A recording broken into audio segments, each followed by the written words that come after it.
ডাকসু নির্বাচনে মনোনয়ন প্রত্যাহারের শেষ দিনেও প্রার্থীরা একে অপরের বিরুদ্ধে আচরণবিধি লঙ্ঘনের অভিযোগ এনেছে।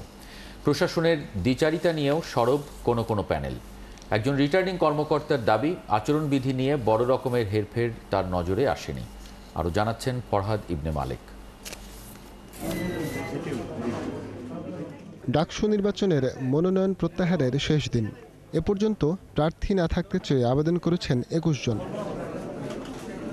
তবে এসব ছাপিয়ে মূল আলোচনার বিষয় আচরণবিধি লঙ্ঘন।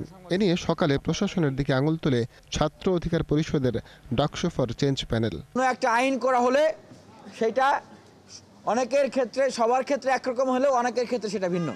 একটা জায়গায় যায় আইনের হাত আর কাজ করে না। তো ঠিক এখনও দেখতেছি যে এই নির্বাচন কমিশন তাদের হাত অনেকের ক্ষেত্রেই অনেক শক্ত হলেও অনেকের কাছে গিয়ে সেটা আটকে যায়। তো এরকম যদি হয় তাহলে তো এই নির্বাচন কমিশনের যারা কাজ করতেছেন তাদের উপরে আমাদের তো সেই যে আস্থা, সেই আস্থা নিয়ে তো এখন তাহলে প্রশ্ন উঠবে। ছাত্র শিবিরের ঐক্যবদ্ধ শিক্ষার্থী জোট ক্যাম্পাসে কুশল বিনিময়ে ব্যস্ত সময় পার করছে কয়েকদিন ধরে। তাদের দাবি, এসবে আচরণবিধি লঙ্ঘন হয় না। আমরা তো যোগাযোগ করছি ম্যান টু ম্যান, আমরা যোগাযোগ করছি, শিক্ষার্থীরা আসছে, কথা বলছে এরকম যে নীতিমালাগুলো মেনে চলা দরকার।